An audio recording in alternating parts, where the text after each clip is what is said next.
On va attaquer. Donc, bonsoir à tous. Comme tous les premiers vendredis du mois, on fait le PVDM. Donc, le dernier, c'était avec Fred Dimiglio sur le sport santé. Aujourd'hui, c'est Guy Grosbois qui va nous parler de préparation physique en plongée. Le PVDM, c'est un seul format, c'est un thème, un intervenant, une visio sous format Zoom, 30 à 45 minutes de présentation, derrière 30 minutes d'échange. Donc, je vous recommande de poser vos questions dans le chat, donc dans discussion. Comme ça, je pourrai les collecter, les poser à Guy par la suite.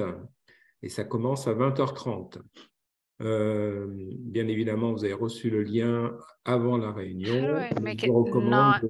de vous inscrire sur le site de la CTD. Guy, si tu veux bien démarrer. Allez. Alors, je vais arrêter de présenter. Voilà.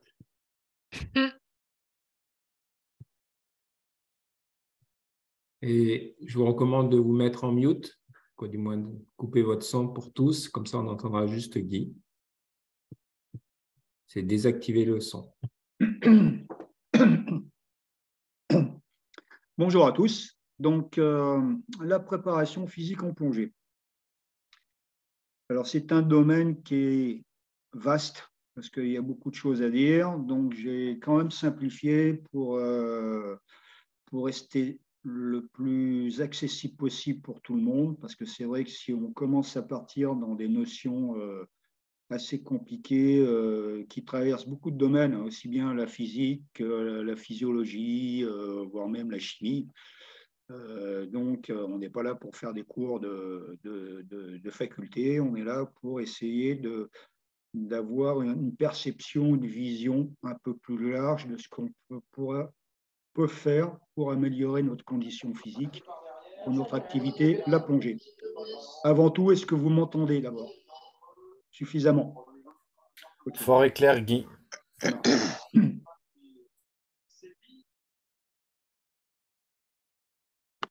Attends. Toc, toc, toc.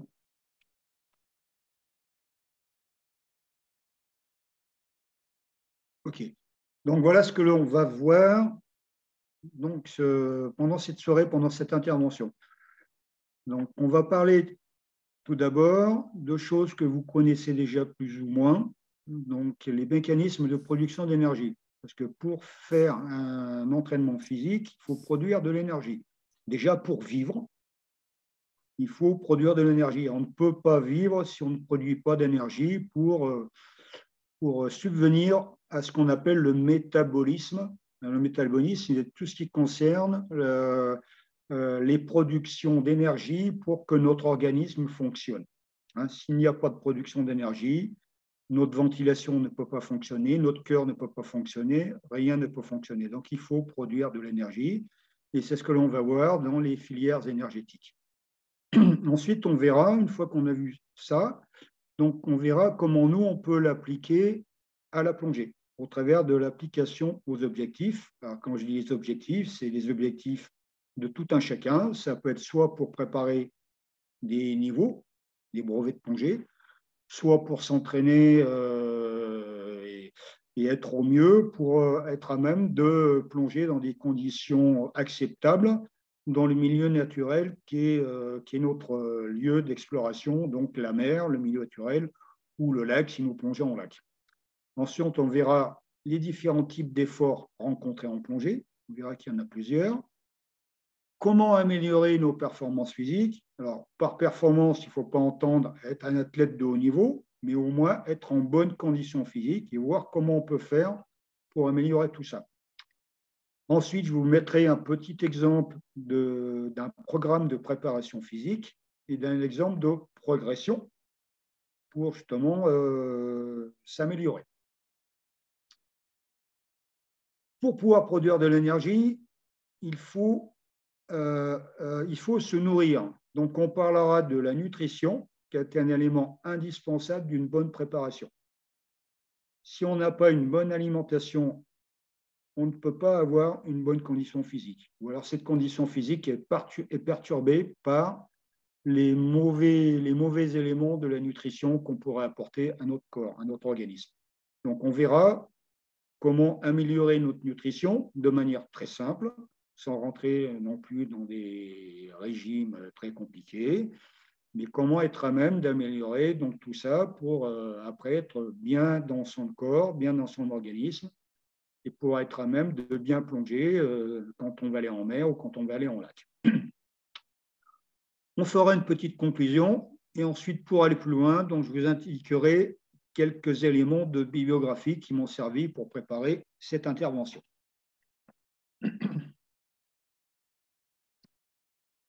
Alors, en plongée, comme dans toute activité physique, comme je vous le disais, notre organisme a besoin d'énergie pour pouvoir fonctionner. Qu'est-ce qui fournit cette énergie? C'est l'alimentation et les apports hydriques. Alors, les apports hydriques, c'est quoi? C'est l'eau, tous les dérivés de l'eau, mais essentiellement de l'eau. Okay. Ensuite, rentrent en jeu différents processus chimiques qui transforment ces apports en énergie utilisable. Okay. Donc, par le biais de l'alimentation, qui arrive ensuite, une fois que c'est arrivé dans notre estomac, ensuite c'est transporté par le sang dans nos muscles, dans notre organisme, dans toutes les fonctions qui servent à irriguer notre organisme pour qu'il puisse fonctionner correctement. Bien sûr, quand nous voulons faire un effort, ne serait-ce que marcher, ne serait-ce que rester debout, ne serait-ce que courir, ne serait-ce que nager, il faut que certaines filières énergétiques qui servent à transformer l'alimentation et les apports hydriques que l'on a pris, que l'on a absorbés pour pouvoir produire de l'énergie. C'est ce que l'on va voir maintenant. Comment fonctionnent ces filières énergétiques qui servent à transformer les éléments, les aliments que l'on a pris, que l'on a ingurgités, en énergie.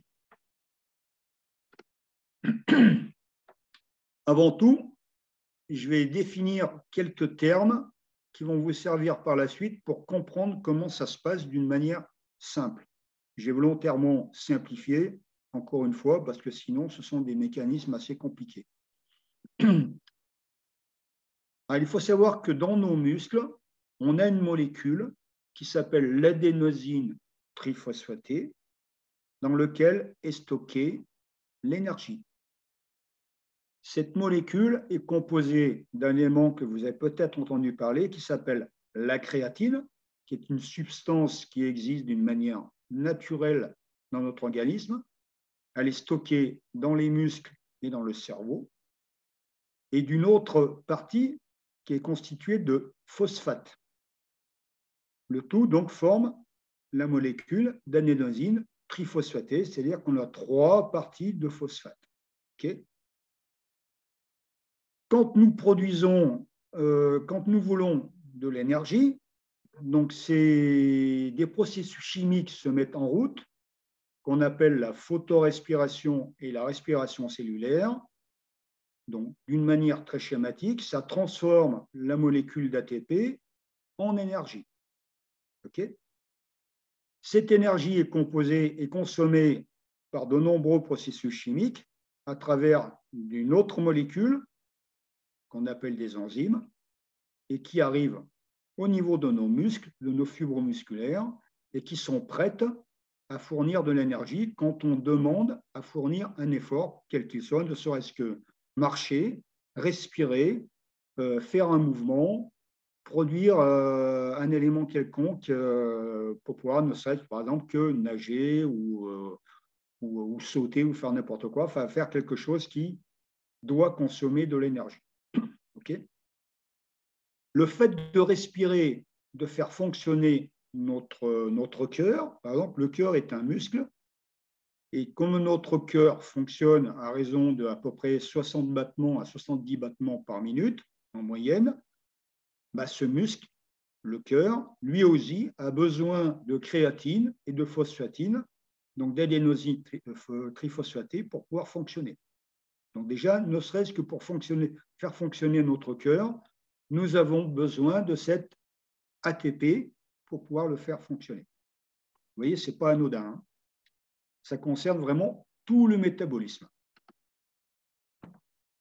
Alors, je vous ai résumé sur le petit schéma qui est à droite comment cela fonctionne. Donc, comment ça se passe? On a notre molécule d'ATP, adénosine triphosphatée, qui est en attente.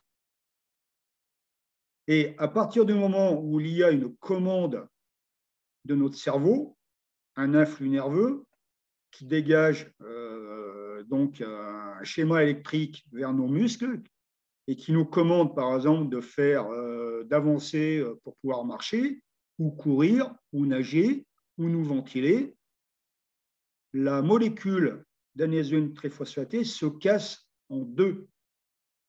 C'est une réaction chimique. Elle se casse en deux. L'influx électrique nerveux fait casser la molécule en deux. Et qu'est-ce qui se passe? D'un côté, on a la molécule de créatine qui part dans les fibres musculaires, d'accord? Et l'autre partie de la molécule, les 2 phosphates ou 3 phosphates qui restent, qui repartent d'un autre côté, et en attente de se reformer pour reformer de nouveau une molécule d'ATP, ce que l'on voit très bien dans le schéma. Tout en haut, en bleu, vous avez l'adénosine triphosphatée, le mécanisme de l'hydrolyse, c'est-à-dire la transformation de l'ATP avec de l'eau. C'est pour ça qu'on a besoin, je vous disais tout à l'heure, d'eau, d'accord, dans votre organisme. Ça casse cette molécule. En bas, tout en bas, vous avez ADP plus P, c'est-à-dire adénosine diphosphatée. Donc, il y a 2 molécules de phosphate qui restent d'un côté et une molécule de phosphate qui reste libre. Et de nouveau, à ce moment-là, le schéma repart de l'autre côté, la partie gauche, ce qu'on appelle la phosphorylation. La phosphorylation, c'est un bien grand mot, mais si on résume, c'est la retransformation de l'ADP en ATP. Et ça se produit d'une manière naturelle et ça se produit à tout moment. C'est-à-dire, c'est indéfini. L'ATP se transforme en ADP, qui se retransforme en ATP, qui se retransforme en ADP, qui se retransforme en ATP, et ainsi de suite. À partir du moment où vous avez besoin d'énergie, l'ATP se retransforme en ADP, se retransforme en ATP, et ainsi de suite. C'est sans fin, tant qu'on a de la créatine et des phosphates dans notre organisme. Il faut savoir que la créatine, on en a de manière naturelle, mais on n'en a pas beaucoup. C'est pour ça que vous en avez entendu parler chez certains sportifs de haut niveau, notamment des gens qui prennent de l'alimentation supplémentaire où il y a dedans de la créatine, mais de la créatine qui n'est pas naturelle, avec tous les risques que ça comporte. Et donc là, on considère que c'est du dopage, d'accord? Notamment, ça a été très pratiqué à un certain moment dans le monde du vélo, puis d'autres sports exactement, ou de la musculation. Okay, donc, il faut faire attention avec l'apport de créatine que l'on a, puisque là, on a de la créatine de synthèse. Pourquoi? Parce que les gens, comme ils fournissent des efforts de très haute intensité et qu'il n'y a plus suffisamment de créatine dans leur organisme, ils font un apport de créatine de synthèse. Mais ça peut être très, très nuisible pour notre organisme. Une fois qu'on a fait ça, on met en jeu, donc la créatine et l'ATP est arrivé dans nos fibres musculaires, on met en jeu 3 types de filières qui vont nous servir à produire de l'énergie suivant le type d'effort que l'on rencontre. D'accord? Des efforts de très courte durée, des efforts de moyenne durée et de moyenne intensité, et des efforts de longue durée. D'accord? Des efforts de très courte durée qu'on appelle la filière des phosphagènes. Donc, phosphagène, phosphate. Donc, elle utilise du phosphate et elle ne crée pas de déchets. Et on peut l'utiliser sans oxygène. Anaérobie, c'est-à-dire qu'on n'a pas besoin d'oxygène. Alactique, ça veut dire qu'on ne produit pas de déchets. Donc, on ne risque pas de crampes. En plongée, on n'en a pas beaucoup. On en a à un seul endroit quand on fait de l'apnée. Quand on fait de l'apnée, on n'a pas d'oxygène, puisqu'on a une réserve d'oxygène qu'on prend avant. Donc, on n'a pas d'apport d'oxygène d'une manière constante. On produit très, très peu de déchets, sauf si on fait une apnée très longue, bien sûr. Les gens qui font des apnées à 50 mètres, 60 mètres ou 100 mètres, bien sûr que là, ils produisent de l'acide lactique, parce que ça dure 2 ou 3 minutes. Mais quand on fait une apnée, ne serait-ce que par exemple pour le mannequin, pour ceux qui ont fait l'initiateur ou le GP ou le MF2, eh ben, l'apnée dure très peu de temps et on ne produit pas d'acide lactique. Okay. Ensuite, on a la deuxième filière, qui est la filière de moyenne intensité, qui ont des efforts qui sont au-delà de 10 à 15 secondes et qui vont durer jusqu'à 2 minutes. Et là, elle commence sans oxygène et elle termine avec de l'oxygène, puisqu'elle dure un certain temps et il faut bien qu'il y ait de l'oxygène pour renouveler l'apport de notre organisme. Et là, par contre, on peut produire de l'acide lactique, donc des déchets.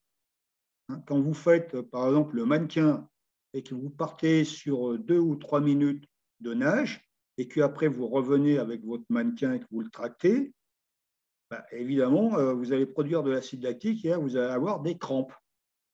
Les crampes, c'est de l'acide lactique qui va se mettre dans vos muscles et dans vos tendons. Okay. Ensuite, on a la troisième filière, qui est la filière oxydative. Oxydative, c'est-à-dire qu'on détruit par le biais de l'oxygène, on brûle les déchets, on en produit. D'accord? Et qu'on appelle, là c'est la filière qu'on appelle aérobie, qu'on appelle vulgairement de l'endurance. L'endurance, c'est tous les efforts qui sont au-delà de 2 minutes et qui peuvent durer, pour certains individus bien entraînés, plusieurs heures. Quand on part, par exemple, pour ceux qui ont fait le 500 mètres du GP ou qui font la thalassa, qui vont faire la thalassa au mois de janvier, là, qui va durer un certain temps, mais là, ils sont en endurance, en aérobie, donc ils sont dans cette filière oxydative. D'accord? Donc, il faut faire une gestion de l'effort, parce que si on part très, très vite, on ne va pas arriver au bout. OK? Donc, si on résume ce que je viens de vous dire, on a l'adénosine triphosphatée qui se casse en deux, tout en haut. Vous voyez les deux éléments et l'élément libre. Suivant le type de filière que l'on veut faire, c'est-à-dire suivant le type d'effort que l'on veut faire, qui dure soit moins de 10 secondes, 10 à 15 secondes, soit plus de 15 secondes jusqu'à à peu près 2 minutes et au-delà de 2 minutes, d'accord, on utilise cet ATP, cette molécule, d'accord, tout en sachant qu'à chaque fois, donc d'une manière très simple, la molécule se reconstitue pour pouvoir fournir l'énergie dont on a besoin pour faire les efforts que l'on va faire, soit pendant 10 à 15 secondes, soit jusqu'à 2 minutes, soit lent.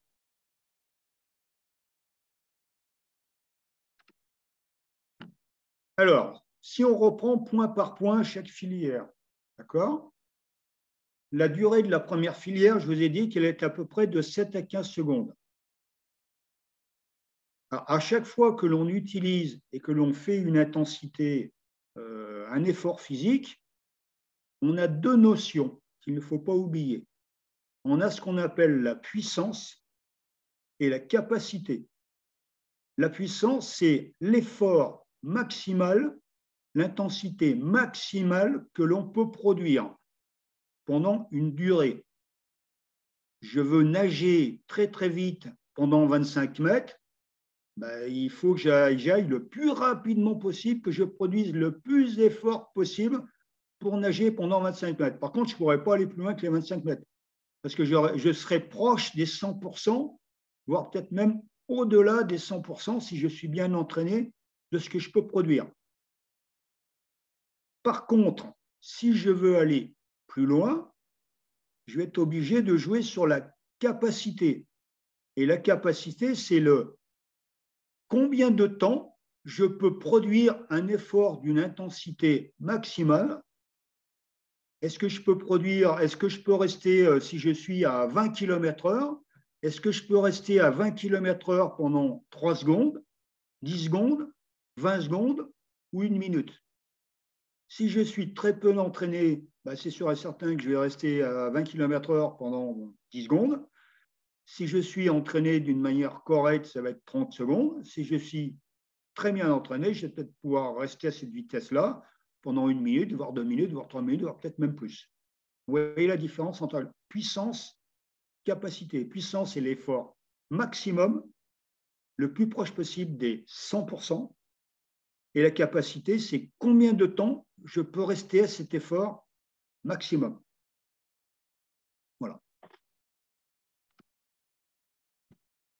L'exemple courant, c'est par exemple les coureurs en athlétisme de 100 mètres. En 100 mètres, ils sont pile dans la première filière. Ou les nageurs qui font un 25 mètres ou un 50 mètres pendant 2 courses. Ils sont en anaérobie. Ils n'ont pas besoin de respirer.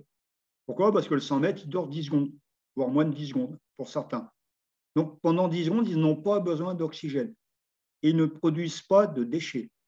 Et ils sont dans la puissance maximum. Donc, pour les meilleurs, ils démarrent très, très, très vite. Ils sont dans la puissance maximum au bout de 2 ou 3 secondes. Et après, ils arrivent à maintenir, grâce à la capacité, cette vitesse-là, qui est de 35 à 40 km/h pour les meilleurs, ou même un peu plus. Ils arrivent à la maintenir jusqu'au bout et à être en dessous des 10 secondes pour faire le 100 mètres. D'accord? Par contre, ceux qui n'y arrivent pas, ils font plus que 10 secondes parce qu'ils n'arrivent pas à maintenir leur vitesse maximum, leur puissance maximum pendant l'effort qui dure malgré tout que très peu parce qu'il ne dure qu'une dizaine de secondes. Okay? Une fois que l'on a fait ça et que l'on veut produire un effort plus long, d'accord, là on rentre dans la filière glycolytique, c'est-à-dire on utilise du glycogène. Alors qu'est-ce que c'est que le glycogène? Le glycogène, pour parler vulgairement, c'est du glucose, du sucre. Alors, ce n'est pas du sucre, les petits carrés de sucre que l'on met dans son café ou dans son thé. Hein. C'est du glucose qui peut être apporté par beaucoup d'éléments de notre nutrition. D'accord? On verra tout à l'heure quand on parlera de la nutrition. Et qui sont une réserve, donc qui vont, une fois que la créatine, on n'en a plus, ou beaucoup moins, donc notre organisme, cette filière va puiser dans le stock de glycogène que l'on a, le stock de glucose que l'on a dans notre organisme. Alors le glucose ou le glycogène dans notre organisme, il est stocké dans les fibres musculaires, il est aussi stocké dans le cerveau, et il est aussi stocké dans le foie. Savoir que dans notre foie, c'est une grosse réserve de glycogène. On le verra tout à l'heure dans la 3e filière, dont on reparlera, où là, pour pouvoir fournir cette 3e filière, il faut essentiellement puiser dans le foie et dans le cerveau. Donc cette 2e filière, contrairement à la première, n'atteint sa pleine puissance, c'est-à-dire le maximum qu'on puisse aller, au bout de 20 à 30 secondes. Okay?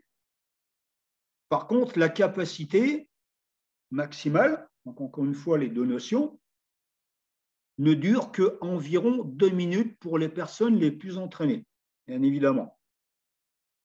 Là, le rendement, on le voit, a beaucoup diminué. Dans la première filière, on avait un rendement de 100% ou très proche des 100%. Là, le rendement n'est plus que de 50% environ. Donc déjà, ça a beaucoup, beaucoup diminué. Okay.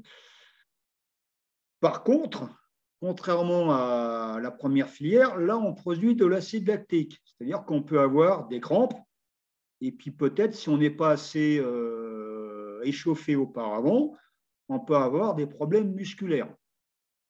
Pourquoi? Parce que la dégradation du glucose, c'est pour ça qu'on parle de filière glycolytique, la dégradation du glucose, du sucre, produit des déchets. Quand vous mettez un sucre dans votre café ou dans votre thé ou dans votre boisson chaude, d'accord?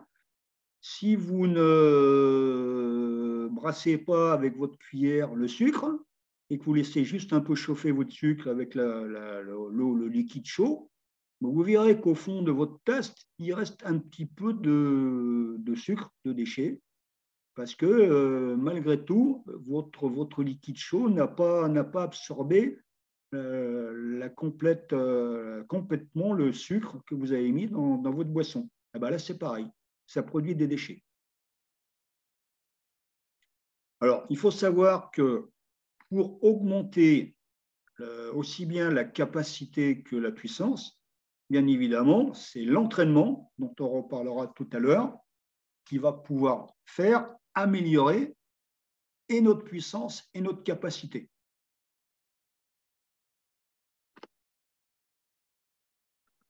La troisième filière, qu'on appelle la filière oxydative, aérobie ou endurance. Vous avez tous entendu parler le mot d'endurance. Il faut être endurant, résister pendant longtemps. Alors pourquoi oxydative? Parce elle se fait en présence d'oxygène. Et pourquoi elle arrive au bout de 2 ou 3 minutes? Parce qu'il faut savoir que pour que notre système ventilatoire et cardiaque arrive, lui, à un rendement acceptable pour fournir le plein rendement d'oxygène à notre organisme, il faut environ 2 minutes. Vous savez peut-être, vous avez sûrement entendu parler que une fois que le sang part du cœur, le cœur étant le muscle, le moteur qui va fournir à notre organisme tout le sang dont il a besoin, donc les globules rouges, il faut à peu près 1 minute pour qu'il revienne au cœur droit. Et il faut à peu près 2 fois ce circuit pour que le système ventilatoire et circulatoire soit en mesure de produire un effort d'endurance. Okay? D'où les 2 minutes à 3 minutes pour que ce système ventilatoire et circulatoire fonctionne à plat. Okay? Donc, une fois que l'on part dans ce système, par contre, filière oxydative, on va oxyder nos fibres musculaires. Les fibres musculaires, alors, je ne sais pas si vous avez vu comment sont des fibres musculaires. Les fibres musculaires, c'est comme des fils électriques. Si vous avez l'occasion chez vous de couper un fil électrique et de voir un peu ce qui se passe à l'intérieur, mais vous avez tout un tas de filaments qui s'enchevêtrent. Et bien, les fibres musculaires, c'est ça. C'est des filaments donc, qui sont dans les muscles et qui sont de plus en plus petits et qui se chevauchent et qui fournissent un aller-retour au fur et à mesure que l'on fournit des efforts. Cet aller-retour n'est pas neutre. Pourquoi? Parce que quand on frotte des fibres musculaires les unes sur les autres et qu'on fournit des efforts de longue durée, donc au-delà des 2 à 3 minutes, ça oxyde au contact de l'oxygène, ça oxyde nos fibres musculaires en produisant des déchets. Okay? Donc c'est pour ça qu'au bout d'un moment, au bout de 2 minutes, 3 minutes, 4 minutes, voire plus, voire 10 minutes ou 1 heure si on fournit des efforts d'1 heure, on va avoir des problèmes de crampes, d'oxydation, de problèmes gastriques. Pourquoi? Parce que notre estomac a aussi besoin de résorber tous ces déchets. Et comme on est en plein effort, il n'arrive pas à les absorber, donc on risque d'avoir des problèmes gastriques. Le rendement de cette troisième filière, vous voyez, qui descend encore, il est de l'ordre de 30%. Donc, ce n'est pas neutre. On est parti de 100% la première filière, 50% la deuxième, et là, on est de l'ordre de 30%. Imaginez que votre voiture, qui a un moteur thermique, dans la première fournière, il fournit 100% de l'énergie qu'elle va fournir. La deuxième, 50%. La troisième, votre moteur thermique, il ne produit plus que 30% de l'énergie qu'il doit fournir. Donc, votre voiture, elle ne va pas aller très vite. Par contre, elle ne va peut-être pas pouvoir aller très longtemps, très loin. Elle va durer. Alors, combien de temps on peut utiliser cette troisième filière? Encore une fois, c'est une question d'entraînement. C'est-à-dire qu'il faut s'entraîner à faire des efforts longs, pas très longs. Vous l'avez tous vu quand vous êtes entraîné en piscine. Hein. Pour certains qui ont fait le guide de Palenquet ou plus, ou qui sont entraînés pour faire notamment la thalassa qui va avoir lieu dans un mois, là, d'accord, bah, s'ils ne sont jamais entraînés à nager pendant 10 minutes, un quart d'heure et à faire de la longueur, forcément, ils ne vont pas aller très loin. Pourquoi? Parce qu'ils n'auront pas habitué leur corps, leur organisme, à fournir un effort long. On parlait tout à l'heure en introduction, avant que ça commence, de mémoire de l'organisme. Il faut savoir que nos fibres musculaires ont une mémoire de l'effort fourni pendant l'entraînement, à tel point qu'on peut parler de fibres musculaires courtes, fibres musculaires moyennes et fibres musculaires longues. C'est-à-dire que si on est toujours habitué à faire des efforts courts, une dizaine de secondes, une quinzaine de secondes, nos fibres musculaires seront habituées à ce mouvement court. Donc, elles vont fournir cet effort, mais par contre, elles ne seront pas habituées à faire des efforts longs. Si on veut nager 10 minutes, un quart d'heure ou plus, il faut habituer nos fibres musculaires à faire des efforts de contraction et de rétractation qui leur permettent de produire une mémoire pour être à même de produire des efforts longs. Voilà. Donc, ça veut dire qu'il faut s'entraîner en fonction de l'effort que l'on va fournir. Alors, on peut parler de seuil au-delà duquel l'effort ne peut plus être fourni.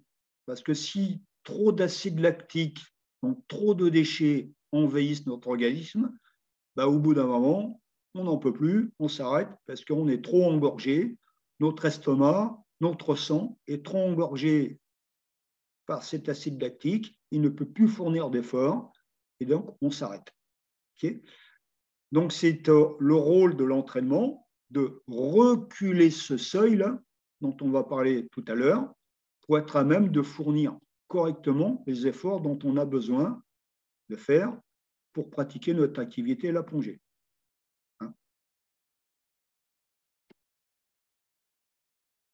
Là rentre en jeu une notion que vous avez sûrement tous entendu parler qui s'appelle la VO2 max. Qu'est-ce que c'est que ce terme de VO2 max? La VO2 max, c'est le débit maximum d'oxygène que l'on consomme lors d'un effort, d'accord, par les muscles, et par unité de temps. Alors, pour être plus simple, c'est le nombre de millilitres d'oxygène qu'on consomme par minute. Okay. Pour vous donner une idée, une personne moyenne, prise dans la rue, lambda, consomme, on va dire, une personne d'un âge moyen, 40 ans, consomme peu entraîné, moyennement entraîné, donc normal, on va dire, sans faire d'efforts plus que ça, c'est de l'ordre de 30 à 35 millilitres par minute. Une personne très entraînée, comme un biathlète, comme Fourcade ou les vélos, les cyclistes, consomment 90 millilitres par minute. Alors vous allez me dire, ça fait que 3 fois plus. Non, parce que c'est une courbe qui est multipliée de plus en plus. C'est-à-dire 90 millilitres, ça ne correspond pas à 3 fois les 30 millilitres de la personne moyenne qui passe dans la rue. Ça correspond à peu près à 100 ou 200 fois l'énergie qui est déployée par la personne moyenne. Donc c'est exponentiel. Ça veut dire que pour gagner 2 ou 3 millilitres, il faut produire des efforts à l'entraînement plus considérables que si c'était une courbe linéaire. Vous comprenez. Déjà, pour avoir la moyenne de quelqu'un qui fait un entraînement, on va dire, 1 à 2 fois par semaine, c'est entre 50 et 60. Alors après, au-delà de 60, pour aller vers 70 ou 80 millilitres par minute, il faut faire des efforts considérables. D'autant plus que la VO2 max diminue, enfin le gain diminue avec l'âge. Pour gagner beaucoup de VO2 max, c'est entre 20 et 30 ans. Au-delà de 30 ans, on ne perd pas ses VO2 max si on reste entraîné. Par contre, on va en gagner, mais beaucoup moins qu'entre 20 et 30 ans, ce qui est tout à fait logique. Alors là encore, une fois, on parle de puissance maximale aérobie, hein, et on va calculer, on va partir de la fréquence cardiaque. Alors la puissance maximale aérobie, dans le petit schéma que je vous ai mis sur la droite là, en 1, vous avez, quand on produit un effort, on va demander à notre organisme beaucoup plus d'oxygène, ce qui est normal, de globules rouges, pour pouvoir oxyder la cellule d'ATP, qui va permettre la contraction et la rétraction de nos fibres musculaires. On va arriver en 2 à un plateau, d'accord? Et après, au bout d'un moment, donc suivant le type d'effort que l'on a rencontré, donc rappelez-vous des 3 filières, soit un effort court, donc la filière glycolytique, soit la phosphagène, soit la deuxième filière, la filière glycolytique, soit la filière d'endurance. On arrive à un plateau, puis au bout d'un certain temps, suivant l'entraînement que l'on a, nos performances vont diminuer. Donc ça, c'est la partie 3. Et on va retomber donc dans notre VO2 max classique, normal, que l'on a au repos, qui est de 40, 35, 45, j'en sais rien, la VO2 max que vous avez. La VO2 max, comment est-ce qu'elle se calcule?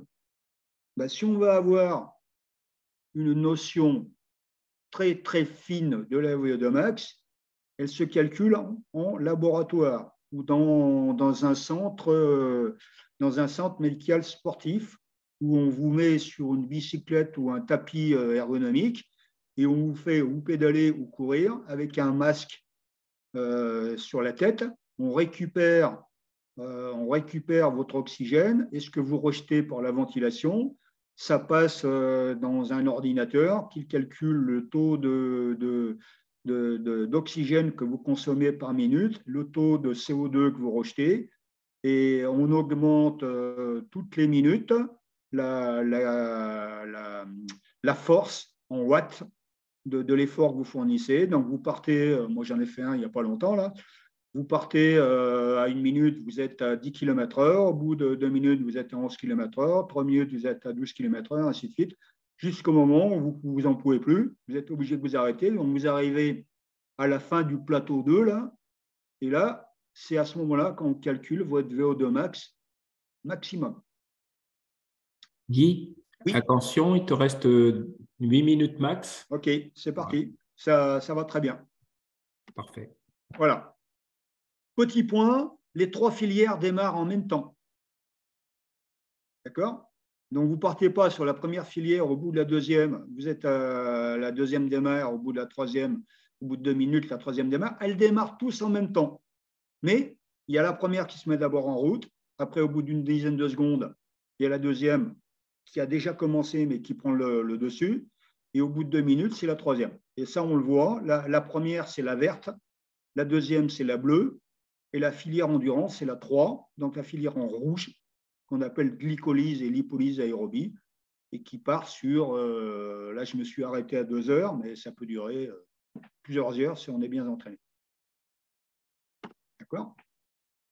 L'application aux objectifs. Alors, vous avez tous vu, hein, et c'est ce qu'on a vu pendant ce qu'on vient de dire là, qu'on a 3 types d'efforts, l'endurance, la résistance et la puissance-vitesse. Nous, en plongée, la puissance-vitesse, on n'en a pas trop. Hein. On a un effort de pleine nature. Même quand on fait des efforts avec un barème comme le 1500 mètres, le 1000 mètres ou le 500 mètres, on ne va pas vous demander de faire de la vitesse et un temps vraiment phénoménal. Hein. Vous avez un barème à faire et on ne vous demande pas. Par contre, la puissance peut rentrer en jeu quand vous avez du courant en plongée. On est dans un milieu naturel. S'il y a du courant, bah forcément, on force beaucoup plus dans ce courant. On met en œuvre la deuxième filière. Et là, on va produire des déchets parce que notre palmage va être beaucoup plus intense pour être à même de contrer le courant. Donc attention, si on doit amener des gens en plongée, bah, si on peut lutter contre le courant un petit peu, il faut faire attention parce qu'au bout d'un moment, on ne va pas trop lutter contre le courant. Donc on va peut-être se trouver en difficulté. Donc, ça veut dire qu'il va falloir faire des exercices pour améliorer tout ça. OK? Donc, comment on peut faire? On calcule tout ça à partir de la fréquence cardiaque. Alors, pour résumer, notre fréquence cardiaque, on en a 3.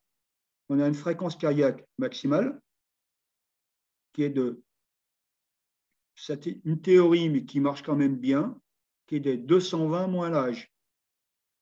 On a notre fréquence cardiaque de repos, qui est prise le matin quand on se lève, 50, 60, 70, et une fréquence cardiaque de réserve, c'est-à-dire la différence entre les deux. Et après, on a une fréquence de travail, c'est-à-dire suivant si on veut faire un effort lent, moyen ou rapide. OK? On va voir ça à travers un exemple. J'ai 40 ans, donc ma fréquence cardiaque maximale théorique est de 180.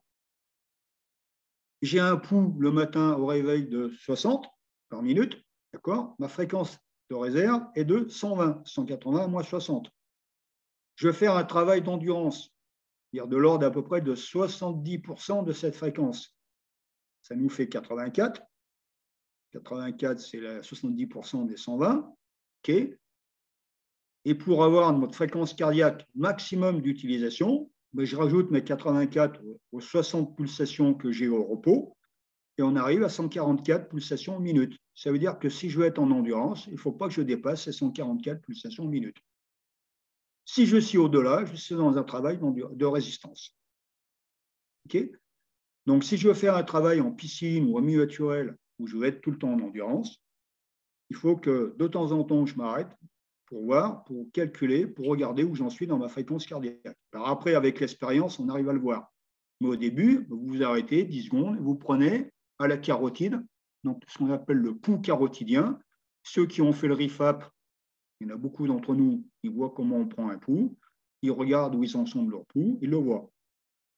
Si on ne va pas prendre son pouls, bon, vous me direz dans l'eau, ce n'est pas facile, mais si on court, si on arrive toujours à parler en courant, c'est qu'on est en endurance. Quand on n'arrive plus à parler, c'est qu'on est en résistance. Bon, dans l'eau, c'est plus compliqué parce qu'on ne peut pas parler. Mais si on n'arrive plus à souffler correctement dans son tuba, c'est qu'on est en résistance. Si on arrive à souffler correctement dans son tuba ou dans son détendeur, c'est qu'on est en endurance. Donc, ça veut dire que de temps en temps, il va falloir faire des petites apnées de contrôle pour surveiller sa ventilation. Et on fait une petite apnée de 1 à 2 secondes. Si derrière, on a de nouveau une bonne respiration, une bonne ventilation, c'est qu'on est en endurance. Si au bout de ces 2 secondes d'apnée de contrôle, derrière la ventilation est déséquilibrée, c'est qu'on est en résistance. Alors, quels sont les types d'efforts que l'on rencontre en plongée? La plongée loisir, il n'y a pas de souci, on n'a pas besoin de beaucoup s'entraîner. Il faut juste maintenir la filière endurance, parce qu'on fait avant tout beaucoup d'endurance. On se balade, on regarde ce qui se passe, on regarde la biologie, on regarde les poissons intéressantes. On n'a pas besoin de fournir des efforts intenses. Par contre, on est dans un milieu naturel. Donc, comme je vous le disais tout à l'heure, le milieu naturel, il y a tous les éléments du milieu qui sont là. L'eau, la densité, le froid, le courant, la houle, donc qui rentrent en compte et qui vont perturber nos efforts physiques. Donc, on va quand même avoir besoin de s'entraîner quelque peu pour être à même d'évoluer correctement dans le milieu. Donc, de l'ordre à 1 à 2 séances par semaine suffiront pour conserver la filière aérobie, donc notre endurance. Par contre, si je veux aller plus loin et faire le niveau 2, le niveau 3, le GP, voire le MF2 pour certains, là, il faudra que je programme des exercices pour être à même de fournir des efforts qui vont me demander soit beaucoup plus d'endurance, soit de la résistance. Les parcours Caplet, que l'on soit en loisir ou dans des formations GP, par exemple, 500 mètres, ou MF2, 1000 mètres, d'accord, on n'est plus dans un effort d'aérobie pur et dur. On est dans un effort d'endurance-force. Pourquoi? Parce qu'on a un poids à tracter qui est le poids de notre scaphandre. Et le fait d'avoir un poids va changer notre type d'effort. Notre palmage va être différent. On ne va pas jouer sur les mêmes masses musculaires. On va plutôt être sur les quadriceps et sur les mollets. D'accord? Donc, ce qui fait que si on n'est pas habitué à se faire ce type d'effort, de caplé, on ne s'est pas entraîné, on va avoir très, très vite des crampes. On va rentrer dans la deuxième filière où on produit des crampes. Donc, pourquoi? Parce qu'on utilise beaucoup de glucose. Et donc, les déchets vont s'accumuler dans notre organisme, notamment dans notre estomac, et on pourra difficilement les éliminer. Donc, il va falloir faire, comme je mets tout en bas, des efforts au seuil. Donc, je vous parlais tout à l'heure, par exemple, de la fréquence cardiaque dans l'exemple de 144 pulsations par minute. Mais là, il va falloir travailler un peu au-delà de cette fréquence cardiaque, entre 144 et 160, c'est-à-dire être dans des efforts de résistance, pour pouvoir toujours être entraîné à produire des efforts lactiques. Et comme notre organisme a une mémoire, il sera habitué à travailler en ayant une production de déchets dans notre organisme et il pourra plus facilement l'éliminer. Le maintien, c'est pareil. Alors, le maintien, c'est le type d'effort, et ceux qui vont faire l'initiateur dimanche, ils vont être là-dedans, où rentrent en jeu les trois filières. Pourquoi? Parce que les premiers 100 mètres, on les fait en aérobie. Pourquoi on les fait en aérobie, en endurance? Parce qu'on a de l'apnée à faire derrière. L'apnée, on est dans la première filière. Et on n'utilise pas d'oxygène. On utilise l'oxygène que l'on a emmagasiné auparavant. Si on allait trop vite avant, l'apnée, on ne va pas la tenir. Pourquoi? Parce qu'on sera plus, on n'aura pas été dans l'aérobie pendant les 100 premiers mètres et on arrive dans un effort lactique tout de suite derrière. OK? Et la troisième partie, on est dans la deuxième filière. Pourquoi? Parce qu'on fait du tractage. On tracte un mannequin qui a un poids apparent de 1,5 kg. Et en plus, on est sur un effort sur le dos, qui n'est pas un palmage classique. Donc, il faut être entraîné. Donc, ça veut dire qu'on utilise dans ce type d'effort les trois filières. Et si l'on va trop vite et qu'on n'a pas été assez économisé et été assez stratégique dans la première partie, on risque de lâcher le mannequin, forcément, et de ne pas aller au bout parce qu'on aura fourni trop d'efforts dans la troisième filière. Donc, ça veut dire que attention à la stratégie quand on veut faire ce type d'effort-là. Alors maintenant, je vais vous donner un petit exemple d'un programme que vous pourrez faire. Alors, vous pouvez le faire en fonction de quoi? D'abord, le calendrier que vous allez mettre en œuvre. Est-ce que je veux fournir un effort pour être à même pendant l'hiver, pour être en bonne condition physique, pour pouvoir faire les sorties que mon club va organiser au printemps et en été? Donc, ça va dépendre du calendrier. Ça va dépendre de la nature du travail que vous allez fournir. Soit vous voulez préparer un examen GP, niveau 2, niveau 3 ou plus, vous voulez juste maintenir une condition physique pour pouvoir plonger. Du contenu des séances que vous allez mettre en œuvre. Est-ce que vous voulez simplement nager ou est-ce que vous allez faire des différenciations dans vos séances? D'accord? Donc, l'objectif, mais on vient d'en parler, c'est-à-dire qu'est-ce que vous préparez? Est-ce que simplement pour rester en forme ou alors faire autre chose? Et ensuite, vous allez travailler en cycle. Alors, les cycles, c'est quoi? Dans l'exemple que l'on voit en dessous, donc si vous partez sur un entraînement que vous commencez en septembre-octobre et que vous allez jusqu'au mois de mars, mais vous allez d'abord commencer par faire un travail d'endurance. Pourquoi? Parce que si vous voulez augmenter et faire un travail de résistance, il faut avant tout préparer votre corps, votre organisme, à être en condition pour pouvoir faire des exercices plus compliqués qui demandent beaucoup plus de charge de travail par la suite. Si vous ne faites pas ce travail de foncier, d'endurance, vous ne serez pas à même de faire un travail de résistance derrière. Donc, pendant les 2 premiers mois, octobre-novembre, vous faites un travail de natation. Alors, ça veut dire natation, ça ne veut pas dire simplement nager. Vous pouvez différencier vos exercices avec des planches, des cerceaux, tout un tas d'outils pédagogiques et travailler uniquement l'endurance. Pendant la deuxième partie, de décembre à février, on va dire, là, vous faites votre travail spécifique, vous mettez en œuvre tout un travail de fractionné et de technique de nage. Et enfin, avant soit votre examen, si vous avez un examen à préparer, ou soit les premières sorties que vous allez pratiquer en milieu naturel, donc là, vous repartez sur de la récupération, c'est-à-dire un travail d'endurance, avec tout le travail que vous avez fait auparavant, donc pendant les 3 ou 4 mois d'auparavant, qui vous permettra d'arriver en bonne condition pour pouvoir évoluer dans votre pratique de la plongée sous-marine pendant vos sorties, pendant votre examen. Un petit exemple d'entraînement. Par exemple, si vous faites, vous avez 3 types d'exemples. Soit une séance 1 où vous allez nager pendant 800 mètres, une séance 2, 700 mètres, une troisième séance, vous faites 1000 mètres. Dans la séance 1, vous pouvez partir sur 300 mètres, palme masque tuba, ventrale, costale, dorsale. Donc, vous alternez les différentes positions, ce qui vous permet de travailler toutes les parties musculaires de votre corps, puisque quand vous travaillez en dorsale, vous ne travaillez pas les mêmes fibres musculaires que quand vous travaillez en ventrale. Vous pouvez faire également 3 fois 100 mètres en accélérant. D'accord ? Vous faites 100 mètres, vous arrêtez, vous faites 100 mètres, vous arrêtez, et vous refaites 100 mètres, vous arrêtez, ainsi de suite. Vous pouvez faire des séries avec du repos soit actif, soit passif. Alors, c'est quoi la différenciation entre les deux ? Repos actif, vous éliminez l'acide lactique, donc les déchets que vous avez emmagasinés pendant vos séries.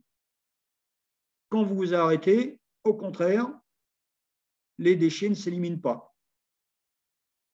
Alors, vous allez me dire comment ça se fait ? Oui, parce que le fait de faire un repos actif, vos fibres musculaires sont toujours en action.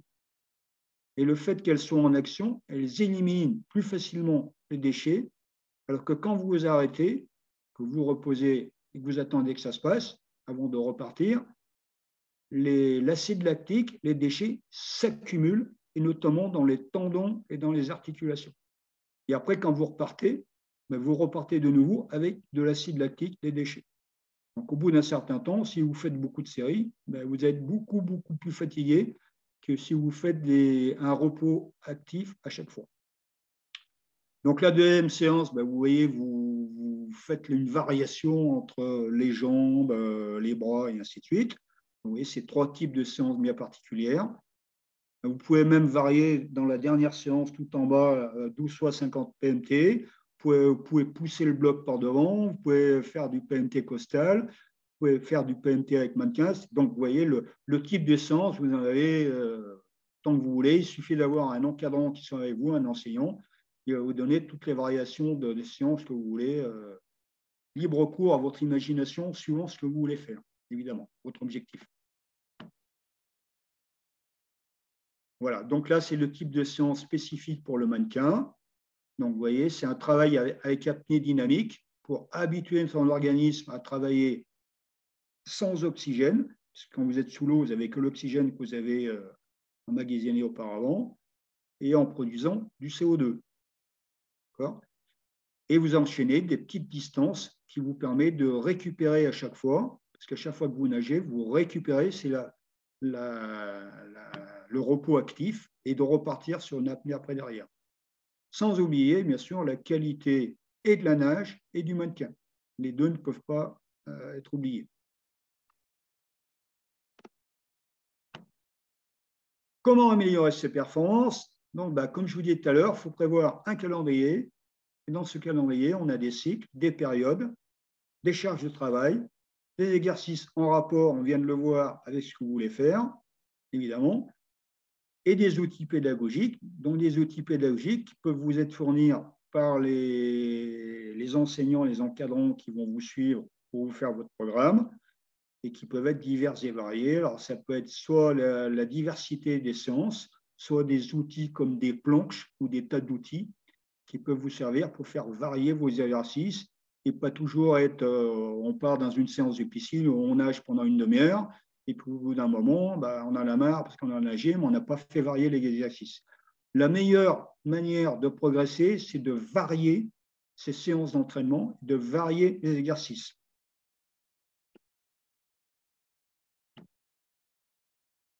On en arrive maintenant à ce dont je vous parlais tout à l'heure, c'est la nutrition. C'est la dernière partie donc, de l'exposé.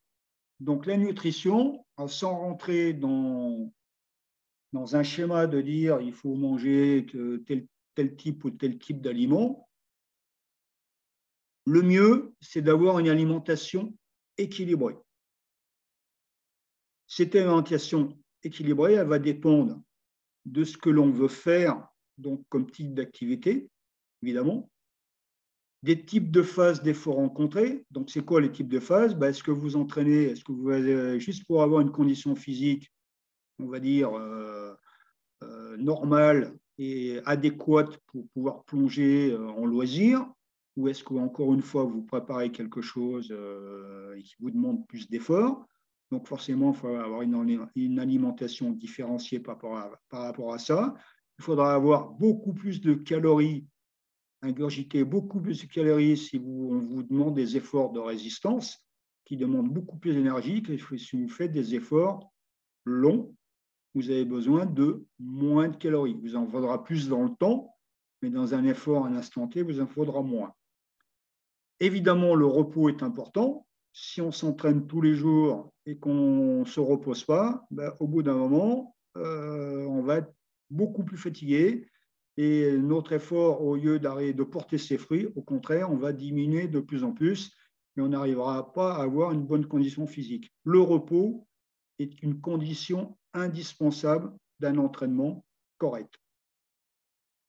Ensuite, évidemment, ça va dépendre de ce que vous faites dans la vie. Si vous avez des horaires compliqués et très longs, vous pouvez vous entraîner pas de la manière dont vous voulez.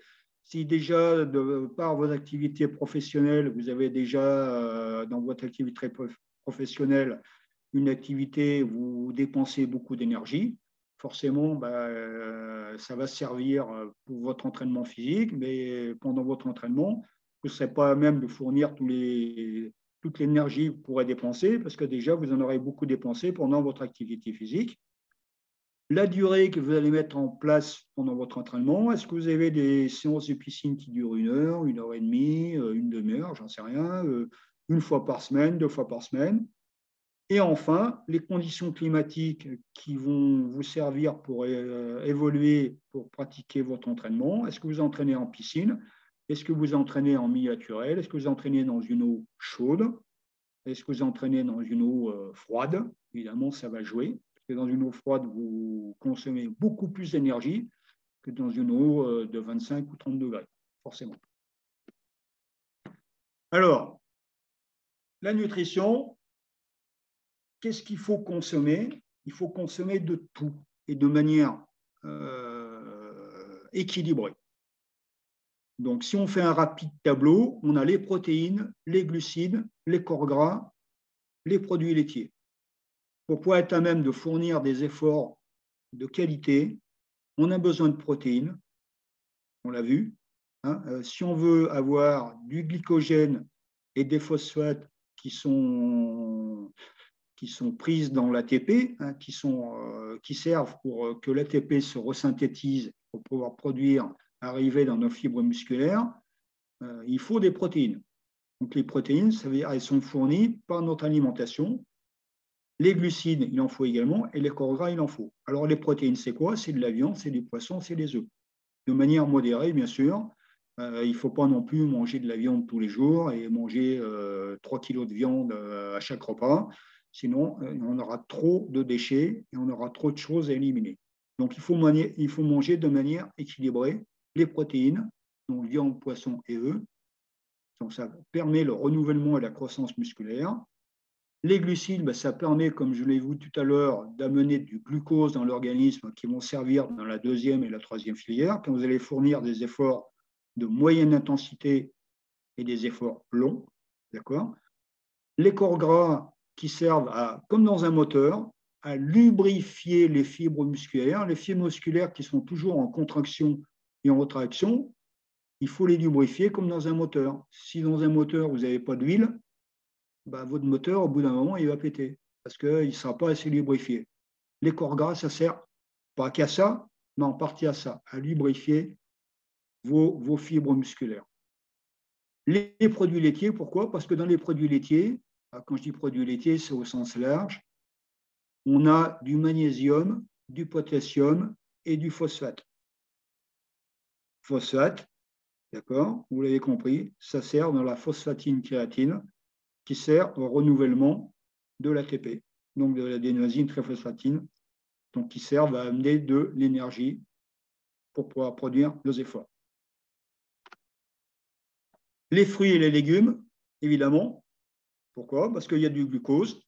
Encore une fois, c'est une source, plutôt que de manger des carreaux de sucre tous les jours, le fait de manger des fruits et des légumes, on a un apport en glucose et en fibres également.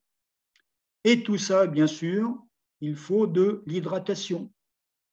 Parce que si on ne fait qu'apporter des protéines, des glucides et des corps gras et qu'on n'a pas une bonne hydratation, donc pour résumer, de l'eau, bah, tout le reste, ça ne va pas servir. On est composé en grosse partie de entre 60 et 75% d'eau. D'accord? Si on devait enlever toute l'eau de notre corps, quelqu'un qui pèse 100 kg, mais il ne pèserait plus que 25 kg. Les 75 kg qui restent, ça serait du liquide. Okay? Et cette hydratation, il faut en apporter. Pourquoi? Parce que si on regarde bien, qu'est-ce qui amène l'O2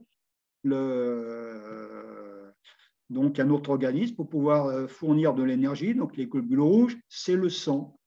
Et le sang, c'est quoi? C'est du liquide. C'est du plasma, de l'eau, de la lymphe, en gros, qui servent à l'alimentation et à alimenter tout notre corps. Donc il faut bien s'hydrater, il faut amener de l'eau à notre organisme. Cette hydratation est apportée par les fruits et les légumes, d'accord, et aussi apportée par l'eau que l'on boit tous les jours. Même en période hivernale, comme à l'heure actuelle, il faudrait boire en moyenne 1,5 litre par jour. Et l'été, alors là, il faudrait multiplier par 2. Si l'on fournit des efforts, quels qu'ils soient, il faut multiplier cet apport hydrique par 2 à 3. Plus on fait des efforts de longue durée, 1 heure, on va dire un quart d'heure, 1 heure, 2 heures, 3 heures, et plus il faut boire. Juste pour vous donner un exemple, moi, quand je fais une course, un trail de 150 km, je bois en moyenne 11 à 12 litres. Et à la fin, j'ai perdu 3 à 4 kilos. Ça veut dire que j'ai utilisé 15 litres d'eau pendant le temps que j'ai fait ma course. Okay? Et même dans l'eau, on se déshydrate. On ne le voit pas. Pourquoi? Parce que la sueur, la sudation est tout de suite dégagée par l'eau que l'on a autour de nous. Si on devait nager, je veux dire, sans eau, bon, on transpirerait. Et même dans de l'eau froide, on transpire. Donc, il faut s'habituer à chaque entraînement, à chaque fois qu'on produit un effort, à boire. Hein? Ça sert pour une hydratation. En plus, je ne vous fais pas un dessin, vous êtes tous plongeurs, on est tous plongeurs. Si on ne veut pas avoir de problème d'accident de décompression, il faut que notre corps, notre organisme, soit constamment chargé en eau. Donc, il faut boire pour que nos échanges gazeux se fassent d'une manière le plus correcte possible. Voilà. On termine par ça. Donc, si on résume, pour avoir une bonne condition physique, il faut jouer sur plusieurs types de composantes que je vais résumer sur ce petit schéma. Premier, tout en haut à gauche, c'est l'aspect physiologique.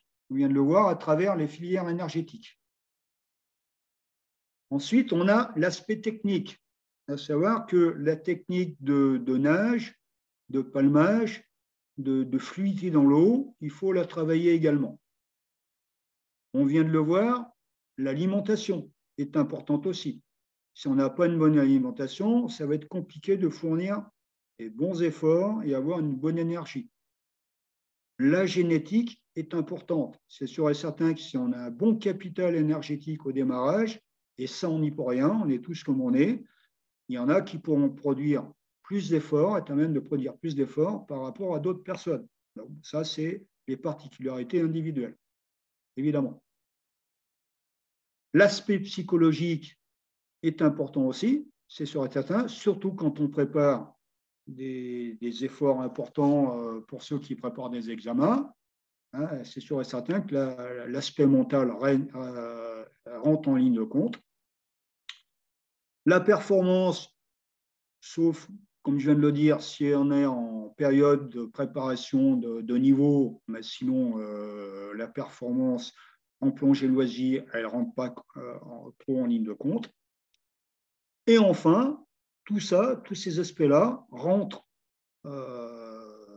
en compte, bien sûr, évidemment, pour la sécurité et la prévention des accidents. Okay.